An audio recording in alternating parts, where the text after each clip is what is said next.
নমস্কার। সবাইকে অনেক অনেক স্বাগত জানাচ্ছি আজকের দিনের প্রথম অনুষ্ঠানে। সবাই ক্ষমা প্রার্থনা করবেন, প্রার্থনা করছি সবার কাছেই যে ভিডিওগুলো দিতে একটু দেরি হয়ে যাচ্ছিল বা দেরি হয়ে গিয়েছে অলরেডি। কারণ প্রথম দুইটা ভিডিও বেশ আগেই আপলোড হয়েছে, তারপরে বেশ কিছুদিন আমি শারীরিক অসুস্থতার জন্য ভিডিওগুলো দিতে পারিনি ঠিক মতন। এজন্য সবাই ক্ষমা সুন্দর দৃষ্টিতে দেখবেন আশা করছি। চলুন কথা না বাড়িয়ে মূল অনুষ্ঠানে প্রবেশ করা যাক। আজকে যে বিষয়টা নিয়ে আলোচনা করব সেটি হলো আগামী জুন মাসের মিথুন রাশির রাশিফল। মিথুন রাশির রাশিফলের অনুষ্ঠানে আরও একবার আপনাদেরকে স্বাগত জানাচ্ছি। এইখানে একটা জিনিস দেখা দরকার যে মাসের শুরুতে আগামী কয়েকটি বিশেষ গ্রহদের পরিবর্তন হচ্ছে, সংক্ষিপ্ত আলোচনা করে নিয়ে দেন দ্বিতীয় অংশ অর্থাৎ প্রতিদিনকার সাবধান সতর্কতামূলক যে অনুষ্ঠান সেইখানে প্রবেশ করা যাবে। একেবারেই আর্লিতেই জুন মাসের শুরুতেই মঙ্গল একদম মেষ রাশিতে সক্ষেত্রী হচ্ছে এবং সেটা জুনের 1 তারিখে, এবং সে 17 জুলাই পর্যন্ত মঙ্গল মোটামুটি মেষ রাশিতে থেকে এরপরে বৃষ রাশিতে প্রবেশ করে যাচ্ছে। তো দেখুন, আপনার রাশি লগ্ন যখন মিথুন, তখন কিন্তু সে অবস্থান করছে কোথায়? সে কিন্তু একাদশে অবস্থান করছে গোচরে। এই 1.5 মাসের মতন, এই 46 দিনের গোচরে, 47 দিনের গোচরে আপনাদের লাইফে কিন্তু বেশ কিছু শুভ অশুভ পরিবর্তন আসতে যাচ্ছে। মঙ্গলের ডিটেলসে আমি আলোচনা করেছি, হয়তো এই অনুষ্ঠানের পরপর আপনারা ভিডিওটা পেয়ে যাবেন, আশা করি সেখানে দেখতে পাবেন। আজকে সংক্ষিপ্ত বলে দিচ্ছি, দুটো পয়েন্টে নিয়ে কথা বলবো।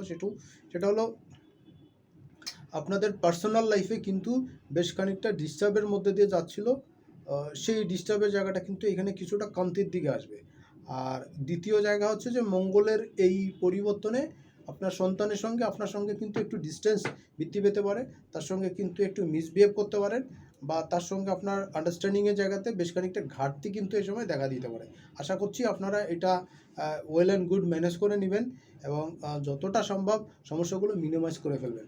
2 নম্বর জায়গা হলো যে আপনাদের কিন্তু 6 হাউসেও কিন্তু মঙ্গলের দৃষ্টি থাকবে, অষ্টম দৃষ্টি। সেই সময় কিন্তু পেটের হজমজনিত জটিলতা এবং ছোটোখাটো চোট আঘাত দুর্ঘটনা এই জায়গাগুলো কিন্তু ঘটার জায়গা থাকছে, আশঙ্কা কিন্তু থাকছে। এবং এই মঙ্গলের উপরে রাহুরও দৃষ্টি থাকবে। সো মঙ্গল রাহুর একটা নেগেটিভ অবস্থান, ইতিমধ্যেই মঙ্গল রাহু সহ অবস্থান ছন্নছাড়া যোগের মধ্যে দিয়ে আমরা চলছি। তো এরপরেও কিন্তু মঙ্গল সক্ষেত্রী হবে এবং সেখানে রাহুর দৃষ্টি থাকবে। এই জায়গাটাও যে খুব বেশি পজিটিভ তা কিন্তু না, এটার ডিটেলসে আলোচনা করেছি, সেখানে আপনারা পেয়ে যাবেন। কিন্তু এই জায়গাতে কিন্তু আপনাদের একটু সাবধান সতর্ক থাকা দরকার। এবং আপনাদের কমিউনিকেশনের ক্ষেত্রে, যোগাযোগের ক্ষেত্রে কিন্তু বেশ খানিকটা ডিস্টার্ব আসবে, বেশ খানিকটা ব্যাহত কিন্তু এই সময় হবে। বিশেষ করে ভাই বোনের রিলেশনের ক্ষেত্রে যদি সম্পত্তি সংক্রান্ত কোনো জটিলতা থাকে, চেষ্টা করবেন নিজেদের মধ্যেই আলোচনার মাধ্যমে সমস্যাটা সমাধান করতে। এটার জন্য কোর্ট কেস পর্যন্ত বা কোর্টের বারান্দা পর্যন্ত যেতে না হয় সেই ব্যবস্থাগুলো করবেন, নতুবা কিন্তু এটা লং টাইম ধরে কিন্তু চলবে। এটা কিন্তু আপনাদের জন্য খুব মুশকিল হবে। কারণ জানেন তো, শনি কিন্তু এই সময় কুম্ভ রাশিতে সক্ষেত্রী হয়ে মূল ত্রিকোণে অবস্থান করে আসে। এটা কিন্তু একটা লম্বা সময়ের প্রসেস হয়ে যাবে, এটা কিন্তু মেটানো আপনাদের জন্য খুব মুশকিল হবে। 2 নম্বর হলো শনি কিন্তু মাসের শেষ দিন অর্থাৎ 30শে জুন শনি কিন্তু বকরি হয়ে যাচ্ছে। তো বকরির ভিডিও আমি করব অবশ্যই, আপনারা আমাকে অনেকে জানিয়েছেন, রিকোয়েস্ট করে আছেন বকরির ভিডিও করার জন্য। আমি অবশ্যই করব, এখনও যথেষ্ট সময় বাকি আছে। আশা করি তার আগেই আপনারা মোটামুটি শনিদেবের ভিডিওগুলো পেয়ে যাবেন। পরের যে জায়গাটি নিয়ে আলোচনা করব সেটা হলো 12 তারিখে কিন্তু শুক্রদেব তিনি কিন্তু মিথুন রাশিতে প্রবেশ করে যাচ্ছেন, এবং মিথুন রাশিতে প্রবেশ করে যখন যাচ্ছে 12 তারিখে শুক্রদেব, তখন কিন্তু সে 7 জুলাই পর্যন্ত কিন্তু সে মিথুন রাশিতে থাকছে আপনার রাশিতে। এর 12 তারিখের আগ পর্যন্ত আপনার দ্বাদশে থাকছে, সেটা গত ভিডিওতে আলোচনা করেছিলাম, আজকে আলোচনা করছি। অবশ্যই শুক্রের আলাদা ভিডিও পাবেন, কিন্তু 12 তারিখে শুক্র আপনার রাশিতে যখন আসবে তখন কিন্তু আপনার মধ্যে খরচা করার একটা টেন্ডেন্সি বৃদ্ধি পাবে, বিশেষ করে লাক্সারি প্রোডাক্ট, পারফিউমারি প্রোডাক্ট, বিভিন্ন ধরনের কসমেটিক, হ্যাঁ, সানস্ক্রিন, এই ধরনের প্রোডাক্ট ক্রয়ের জন্য কিন্তু আপনার ব্যয় বেশ খানিকটা বৃদ্ধি পাবে। এবং দেখবেন যে আপনার খাওয়া, কাপড় চোপড় ক্রয় বা এই ধরনের বিষয়ে কিন্তু একটা ঠাটবাটের একটা ব্যবস্থা বা বিষয় কিন্তু আপনার মধ্যে লক্ষণীয় হতে পারে। এই সময়টা কিন্তু আপনাদের মধ্যে একটু বুঝে শুনে চলা উচিত, নতুবা কিন্তু আর্থিকভাবে একটা অনাকাঙ্ক্ষিত ব্যয়ের কারণে কিন্তু চাপে পড়তে হতে পারে। এই জায়গাটা আপনাদের জন্য একটু দৃষ্টিতে আনা দরকার, নোট করা দরকার। দ্বিতীয় জায়গা হলো 14 তারিখে বুধও কিন্তু মিথুন রাশিতে প্রবেশ করে যাচ্ছে। বুধ আপনার রাশির অধিপতি, সে সক্রেতির হচ্ছে, এবং হয়ে কিন্তু বুধ এখানে থাকবে। এই বুধ কিন্তু 31শে মে, মাসের শেষ দিন অর্থাৎ চলতি মাস মে মাসের 31 তারিখে বুধ কিন্তু বৃষ রাশিতে গমন করবে, মেষ রাশি ত্যাগ করে। আপনার রাশির দ্বাদশে, এবং 14 তারিখে সেই বুধ কিন্তু আবার আপনার রাশিতে মিথুনে চলে আসবে। অর্থাৎ বুধের দুটো গোচর হচ্ছে খুব কাছাকাছি সময়ের মধ্যে, 1 মাসের 14-15 দিনের মধ্যে। বুধ কিন্তু অতিচার গতিতে চলছে এখন, এবং বুধও কিন্তু শিফটিং হয়ে যাবে। তো বুধের ভিডিওতে আমি আলোচনা করবো, আলাদা আলাদাভাবে দুটো করে দিব, আপনারা পেয়ে যাবেন খুব তাড়াতাড়ি। হয়তো এই ভিডিওর আগেও পেতে পারেন 31শে মে বুধের পরিবর্তন নিয়ে। এবং সবথেকে বড় বিষয় হচ্ছে যে 15 তারিখে 15ই জুন রবি কিন্তু মিথুন রাশিতে প্রবেশ করবে, অর্থাৎ আপনার রাশিতে। তো দেখুন এইখানে কিন্তু 3-4টা প্ল্যানেট আসছে, রবি আসছে, শুক্র আসছে, বুধ আসছে। এই 3টা প্ল্যানেটের অবস্থান কিন্তু এখানে খুব ক্লোজে হচ্ছে। মোটামুটি সবাই কিন্তু খুব কাছাকাছি থাকছে, যদিও কিন্তু সূর্যকে সবাই ক্রস করে চলে যাবে, রবি চলে যাবে, বুধ চলে যাবে, অন্যান্য গ্রহরাও চলে যাবে। এটা আপনাদের জন্য কিন্তু বেশ খানিকটা একটা ডিস্টার্বের জায়গা বা একটা নেগেটিভিটির জায়গা এটা হচ্ছে। এই জিনিসটা আপনারা একটু মেনটেন করে চলবেন। দেখবেন যে রবির 15 তারিখের ভিডিও আমি দিয়ে দিব। তবে রবি কিন্তু মিথুন রাশিতে প্রবেশ করাতে আপনার কিন্তু কমিউনিকেশনের ক্ষেত্রে, যোগাযোগের ক্ষেত্রে অনেক রাষ্ট্রের বা সমাজের বা সোসাইটির অনেক বড় বড় জায়গা থেকে, বড় উৎস থেকে কিন্তু আপনার সঙ্গে কমিউনিকেশন আসবে। এবার পৈতৃক সম্পত্তি সংক্রান্ত জটিলতা বা কোনো সম্পত্তি সংক্রান্ত জটিলতার কিন্তু সমাধান কিন্তু আপনারা এই সময় পেয়ে যেতে পারেন। এটা কিন্তু আপনাদের জন্য ওয়েল অ্যান্ড গুড একটা সিচুয়েশন কিন্তু আমি দেখতে পাচ্ছি। এর বাইরে আরেকটা জিনিস হচ্ছে যে বুধের দুটো ভিডিও আপনারা সময় সময় পেয়ে যাবেন। আশা করছি যে আপনাদের সেই অনুষ্ঠানগুলো দেখবেন এবং যথেষ্ট পরিমাণ শেয়ার করবেন। সরাসরি চলে যাচ্ছি দ্বিতীয় অংশে, প্রতিদিনকার রাশি পর্বের অনুষ্ঠানে। সাবধান সতর্কতা নিয়ে অনুষ্ঠান 1 তারিখ এবং 2 তারিখ, এই সময় কিন্তু আপনার জীবনের বেশ কিছু পরিবর্তন আপনারা দেখতে পাবেন। কী ধরনের পরিবর্তন দেখতে পাবেন?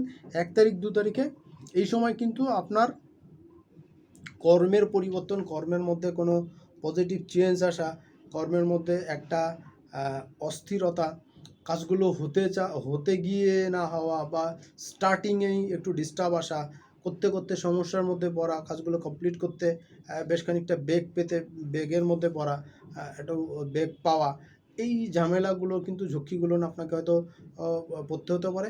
এই বিষয়গুলো আপনি একটু বুঝে শুনে চলবেন, দেখে শুনে চলবেন। আর খাওয়া দাওয়ার ক্ষেত্রে, খাদ্যাভ্যাসের ক্ষেত্রে সহজে হজম হয় এই ধরনের খাদ্যগুলো গ্রহণ করার চেষ্টা করবেন, তাহলে কিন্তু সব দিক থেকে ভালো থাকবেন।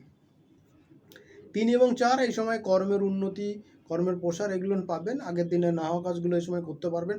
মোটামুটি শারীরিকভাবে, মানসিকভাবে ফিট থাকবেন, এনার্জিও ভালো থাকবে, উদ্যম পাবেন, উদ্যোগী হয়ে সব কাজ সম্পূর্ণ করতে পারবেন। সন্তানের পড়াশোনা সংক্রান্ত বা আপনার পড়াশোনা সংক্রান্ত যদি যারা স্টুডেন্ট আছেন বা কোনো প্রফেশনাল কোর্স করতে যাচ্ছেন, তাদের জন্য কিন্তু সময়টা স্ট্রং থাকছে, কাজে লাগাতে পারেন, সব দিক থেকে কিন্তু বেনিফিট আসবে। 5 এবং 6 এই সময় কিন্তু আপনার লাইফের বেশ কিছু পরিবর্তন আপনারা পেয়ে যাবেন। কর্মের উদ্দীপনা পাবেন, আর্থিক সমৃদ্ধি এই সময় আসবে। লাইফের সেন্সিটিভিটি বলেন বা লাইফের গ্রোথের জায়গায় বলেন, সেই সমস্ত জায়গাতেই কিন্তু একটা পজিটিভ ভাইব্রেশন আপনার মধ্যে থাকবে এবং আর্থিক বিষয়ে কিন্তু এই সময় যথেষ্ট ডেভেলপমেন্ট আপনি পেতে পারেন। 7-8-9 এই সময় আপনার মনোবল চাঙ্গা থাকবে। যা কাজগুলো বাকি ছিল বা করতে চাচ্ছিলেন, করতে পারছিলেন না, মনোযোগ কনসেন্ট্রেশন ঠিক মতন দিতে পারছিলেন না, পড়াশোনার ক্ষেত্রে হোক, কাজের ক্ষেত্রে হোক, বিজনেসের ক্ষেত্রে হোক, সব পেশার ক্ষেত্রে হোক, তাদের জন্য কিন্তু সময়টা খুব উত্তম হবে, সময়টা কাজে লাগাতে পারবেন। তবে প্রেমিকাদের জন্য কিন্তু একটু অস্থির সিচুয়েশন যেতে পারে, নিজেদের মধ্যে ভুল বোঝাবুঝি, মিসকমিউনিকেশন এটা বাড়তে পারে। এই জায়গাতে একটু বুঝে শুনে চলতে পারলে আপনারা কিন্তু মোটের উপরে ভালো একটা বেনিফিটের টাইম কিন্তু এই সময় পেয়ে যাবেন। 10 তারিখ 11 তারিখ এই সময় কর্মের উন্নতির সময়, এই সময় কিন্তু আর্থিক ডেভেলপমেন্টের সময়, এবং একই সঙ্গে পুরনো ধার বাকি টাকা পয়সা যেটা পাওনা আসেন সেটা আদায় করতে পারবেন, এবং আপনারও কিন্তু যদি কোনো লোন বা ধার দেনা পরিশোধ করা থাকে সেটা করতে পারবেন, সেই জন্য যথেষ্ট ভালো সময়। শেয়ার বাজার, লটারি এইগুলো পাওয়া থেকে কিন্তু সাফল্য কিন্তু এই সময় পেতে পারেন। 12 এবং 13 তারিখে কর্মের উন্নতির জায়গা যথেষ্ট ভালো থাকবে। কর্মক্ষেত্রে অনেক বড় বড় কমিউনিকেশন, অনেক বড় বড় জায়গা থেকে সহযোগিতা আসা, যোগাযোগ আসা, এগুলো যেমন পাবেন, তেমনি আরেকটা জিনিস হচ্ছে কি যে আপনার কর্মের উন্নতির সঙ্গে সঙ্গে কর্মের পরিবর্তন, এবং সেই সঙ্গে কিন্তু যারা সাপ্লাই চেনের কাজ করছেন বা কোনো প্রোডাক্ট এক জায়গা থেকে অন্য জায়গায় সাপ্লাই করছেন বা দেয়ার নেওয়ার কাজ করছেন, তাদের জন্য কিন্তু সময়টা খুব গুরুত্বপূর্ণ। কাজে লাগাতে পারলে সব দিক থেকে কিন্তু একটা এক্সট্রা বেনিফিটের টাইম বা জায়গা কিন্তু এই সময় দেখা দিচ্ছে।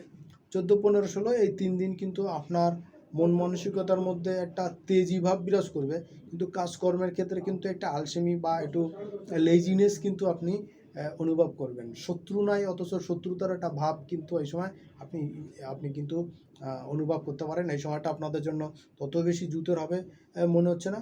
তবে কর্ম সম্পাদন করার জন্য, কাজের উদ্যম নেওয়ার জন্য, কাজ কমপ্লিট করার জন্য, লেগে থাকার জন্য সময়টা কিন্তু সব দিক থেকে বেনিফিটেড হবে।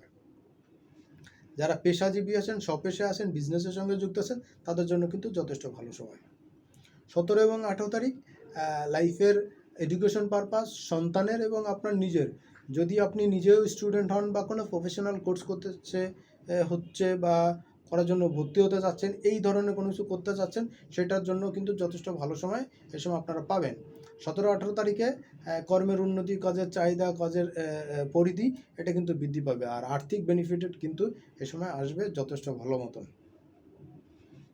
19, 20, 21 এই 3 দিন আপনার কাজের ব্যস্ততা বাড়বে, প্রতিযোগিতামূলক কাজে সাফল্য আসবে। যারা ঘুরে ঘুরে কাজ করেন, সেলস মার্কেটিংয়ের কাজ করেন, যারা কোনোভাবে ট্যুর ট্রাভেলের কাজের সঙ্গে যুক্ত, কোনো ট্যুরিস্টের সঙ্গে বা কোনো হোটেল রেস্টুরেন্টের বিজনেসের সঙ্গে বা খাবারের বিজনেসের সঙ্গে যুক্ত, তাদের জন্য কিন্তু যথেষ্ট ভালো সময় আমি কিন্তু দেখতে পাচ্ছি। এবার দেখুন 22 এবং 23 এই সময় মাসের লাস্টের দিকে, তৃতীয় সপ্তাহে চলে এসেছি। 22, 23 তারিখে এই সময় আপনার পকেটের অবস্থা তত ভালো থাকুক আর না থাকুক, প্রেমিকাদের ঘুরতে যাওয়ার জন্য, বেড়াতে যাওয়ার জন্য কিন্তু দেখবেন যে তেমন কোনো সমস্যা আপনাকে পড়তে হবে না। আর্থিক বিষয়টা সময় মোটের উপরে নেগেটিভের মধ্যে যথেষ্ট পজিটিভ থাকবে।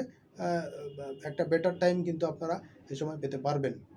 যারা স্বপেশায় আছেন, বিজনেসের সঙ্গে আছেন, প্রত্যেকের জন্য কিন্তু মারাত্মক শুভ সময় আমি দেখতে পাচ্ছি। 24, 25 তারিখ আপনার আর্থিক ক্ষেত্র যথেষ্ট বেটার হতে যাচ্ছে।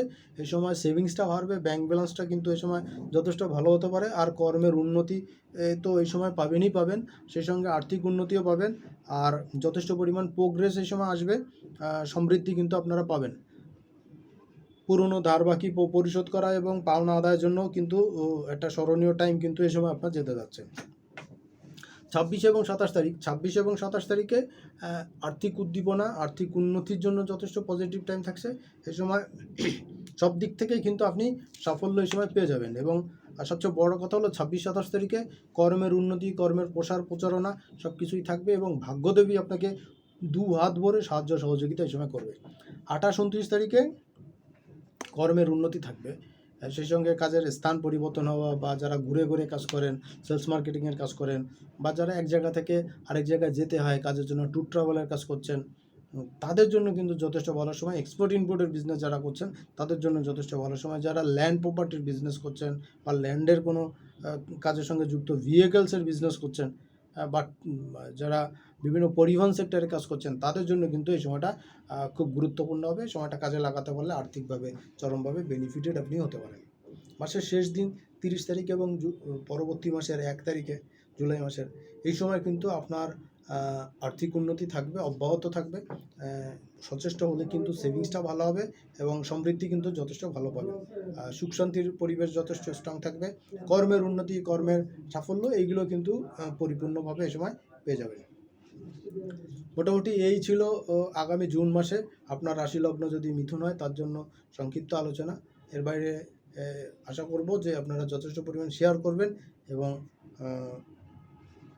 বিভিন্ন বিষয় যদি জানার বা প্রশ্ন থাকে, কোন কোন বিষয়ে আলোচনা করলে বা আপনাদের জন্য দরকারি, আশা করি জানাবেন, এবং সেই বিষয়গুলো নিয়ে আলোচনা করব পরের অনুষ্ঠানে। সেই পর্যন্ত সবাই অনেক অনেক ভালো থাকবেন, সুস্থ থাকবেন, আর নিজের প্রতি যত্ন নেবেন। আজকের মতন এখানেই বিদায় নিচ্ছি। নমস্কার।